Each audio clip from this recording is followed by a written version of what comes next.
Hi guys, happy Saturday. I just learned that the Amish don't pressure can. They water bath can. Everything. Meat, potatoes, green beans, carrots, jams, jellies, spaghetti soup. I don't know what that is. But I'm a little mind blown. And I'm gonna try it because I am a big chicken. I've been really worried about using the pressure canner. We have one, and it's been sitting on the shelf for a long time. And I really didn't like the idea of having a bomb in the kitchen, boiling water and glass shards, and it just sounded like a terrible idea. So I'm gonna go ahead and give this recipe a whirl because I was watching the video Make It Make, and she called them Susie's potatoes. So I'm gonna give Susie's potatoes a try, and hopefully someday they'll be my potatoes, but Susie's potato recipe with store potatoes, and we'll see what happens. So first things first, these all get a good wash. I'm wearing a glove today because I have a cut on my thumb that I don't want to get soaked in water. So I'm going to put you down so I can actually wash these rather than just show you that I'm washing them. And give them a good scrub. I have about 3.5 pounds of potatoes here to start with. I have no idea how many I'll be able to fit into 6 quarts, but let's find out together. Okay, I'm going to leave the skins on for this recipe, but I'm going to start by chopping off the funny bits that I don't want, that the compost will get instead. I know I said these were store-bought, but I don't think I told you they are russets. And the skin is a little thick. So what I might do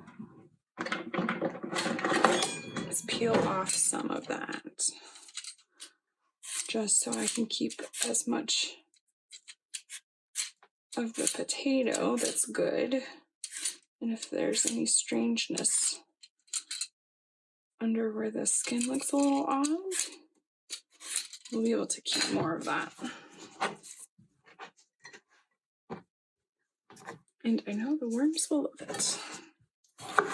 So Susie's potato recipe are sizes that are big enough to fit into the jar, but they process for 2 hours if you use vinegar. So they can be fairly sizable. They don't have to be super small. But I say that without having done this before. So we shall see. Because when I cut those first couple slices off, I was losing big chunks of the potato that was still good right around the piece. So just take some of that off.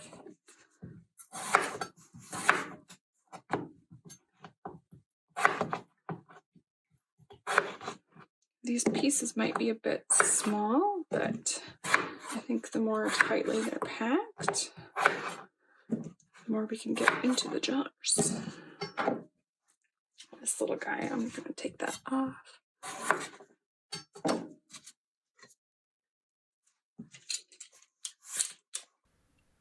We interrupt this video for a very, very important legal disclaimer. This recipe is not USDA approved. I repeat, the USDA does not approve of this recipe. For all of you out there that follow USDA guidance, do not mimic what I'm doing here. My kitchen, my rules, your kitchen, your rules.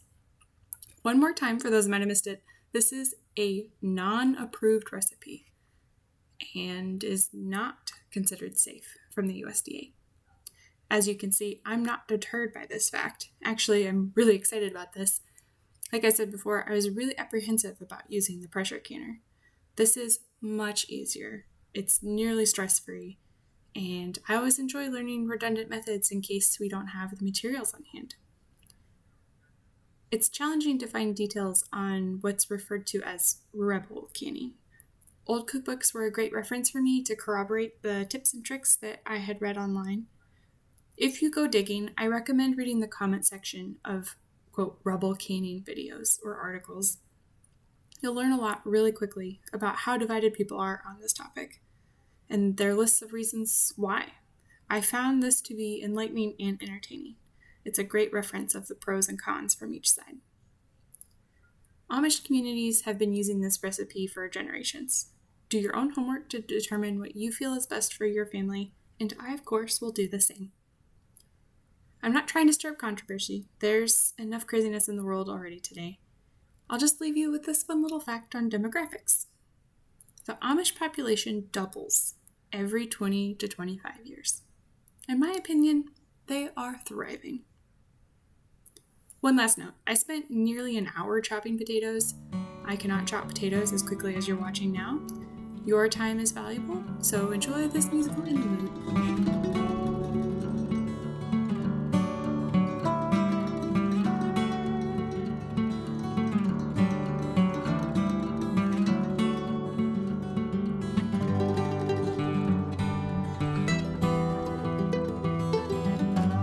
Here I'm trying to figure out how many potatoes will fit into a jar. I started with 3.5 pounds and ultimately ended up with about 10 pounds canned in my 6-quart jars.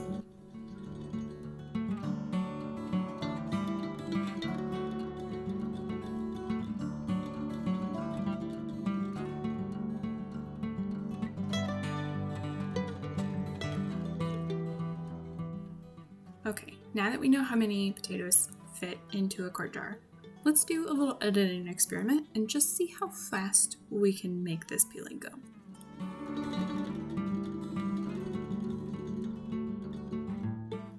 There's nothing like learning from experience. When I make my mashed potatoes at home, I leave some of the skin on to get a few more nutrients. For those of you wiser than I'm sure you cringed seeing the skin still on. And this is where I cut up to you. You know, I'm thinking better of this. I've read that if the skin is green, that is toxic to consume. And since we're going through the hassle of putting these up, I'm actually going to go back, as annoying as it will be this late in the ball game.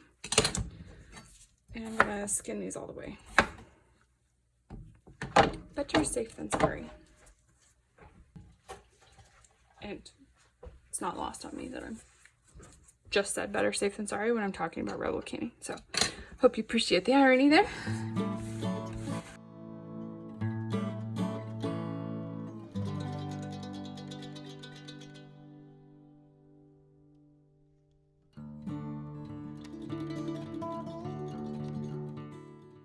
Okay, I went and I added the salt and vinegar to each of the jars except this water jar. I'm just gonna do, this is like a space saver.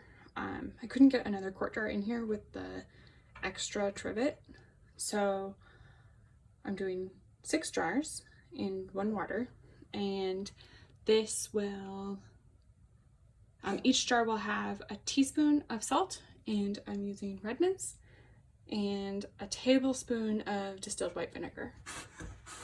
So those are ready, and now I am rinsing off some potatoes. And again, I'm just showing you that I'm doing this, but I'm going to actually put you guys down so that I can actually do this and get them packed into one of the jars. All right, I've got 1 jar mostly full. I'm going to put 1 or 2 more if they'll fit, and then I'll keep going with all of the rest of them.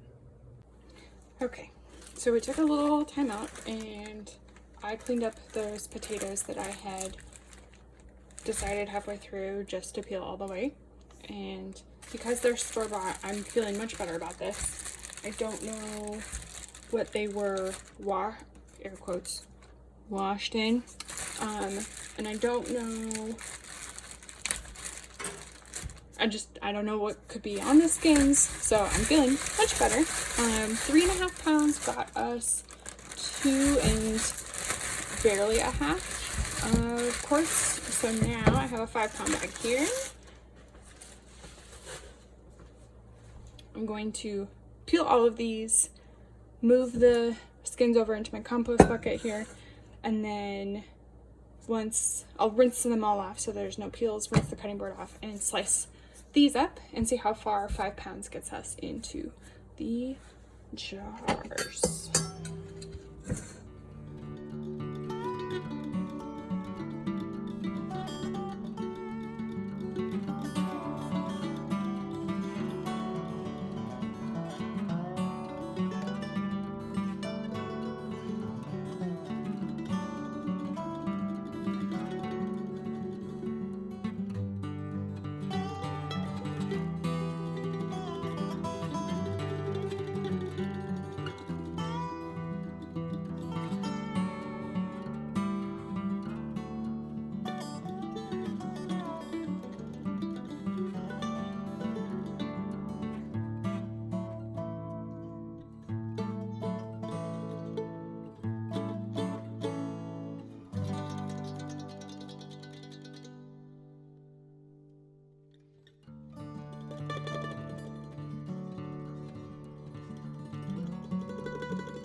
Check out all of this worm food.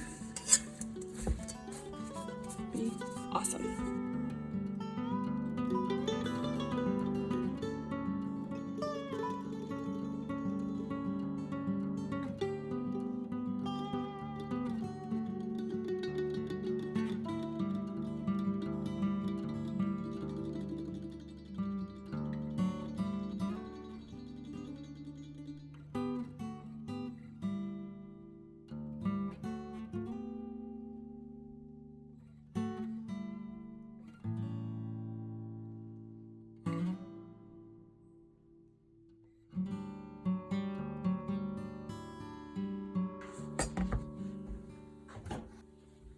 Okay, gave those a good rinse. I'll rinse my glove.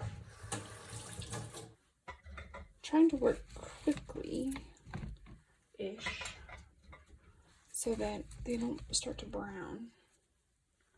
And by getting them in the salt water, I was hoping that would help.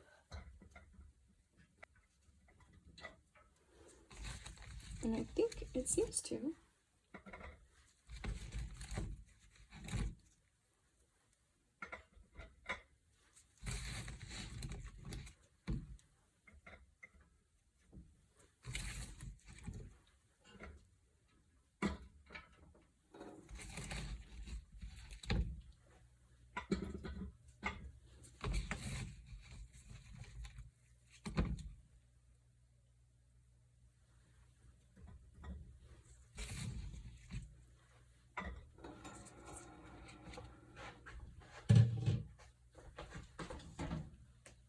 And I'm going to get some more water to top those off with. And come along with me here to see where we're at right now. So we've got these first two, you can see the water in them. So I'm going to top these off. They have some water in at the bottom.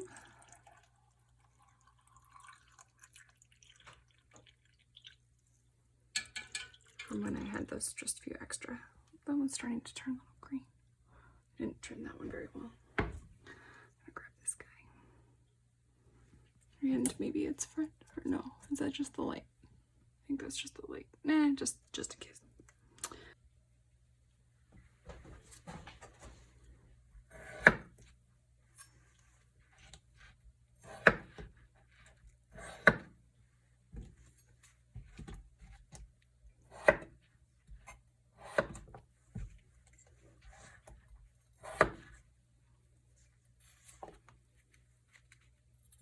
Okay. Oh, that's better. This is what we're working with. So now I need to remove the bubbles and wipe the rims with vinegar, clean them up, put the lids on, screw just so they're hand tight, get the water boiling on the stove, and we should be ready to rock and roll with our 6 quarts of russet potatoes.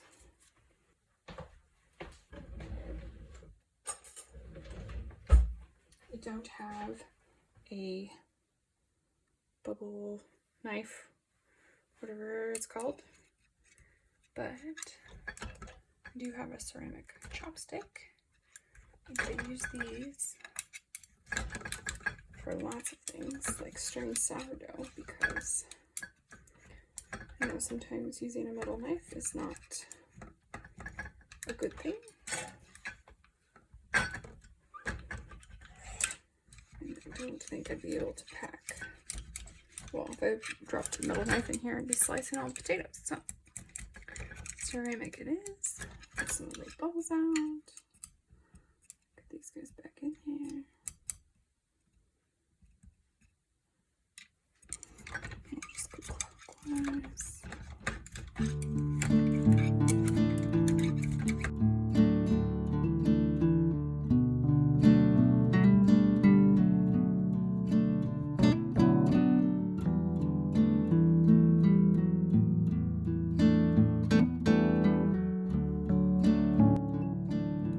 This looks great.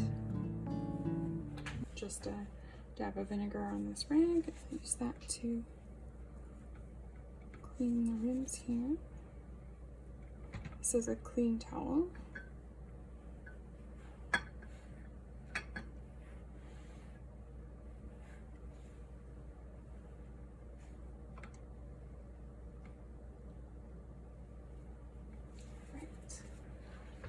Okay, I was just checking by the window light to make sure that, I don't know if these are old or new. I think they're all new because I don't see any indentation from opening them with any can openers.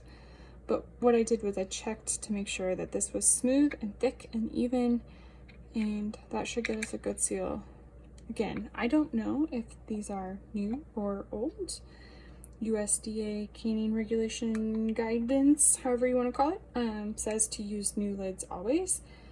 But in my opinion, in my kitchen, in our house, in our rules, you do whatever you feel safe with, what is best for you and your family. But if it looks new and I can't tell the difference, I don't mind using it. So, alright, there was just a tiny bit of rust in there, so I used the vinegar rag to get that clean. These should all be clean and dry from the last time. I'll just wipe them out with vinegar to make sure there's no dusty somethings in there, and we'll do finger tight.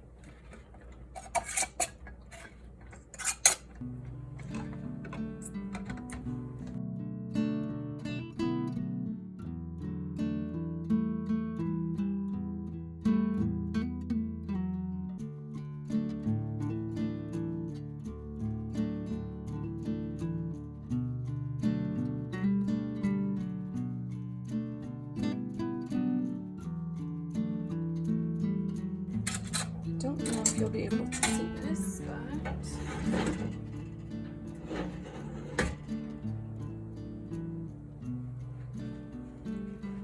you can try.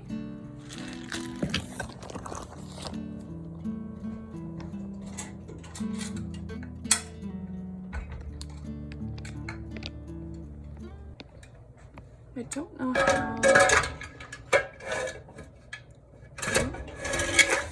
how high the water level needs to be in here. So I'm gonna fill it with here so I know that there's at least as much, because our water is still filtering.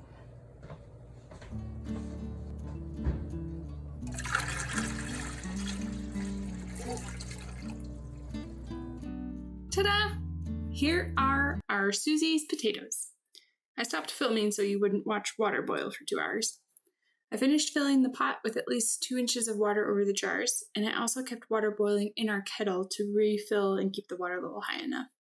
It took a bit of time to get up to boil to start the 2-hour timer, and I ended up adding boiling water 3 times, but I was able to clean up the kitchen and work on other things without having to pay too much attention to this, hardly at all.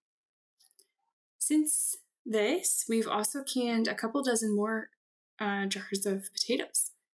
They are great to heat up for mashed potatoes or add in soups. I might have put up way more potatoes than we need, so if you have any recommendations for how you like to cook up your canned potatoes, please leave that in the comments below. Thanks guys for hanging out with me in the kitchen today. If you'd like to stick around for more Homestead Grub videos, please like and subscribe. Bye guys, see you in the next video.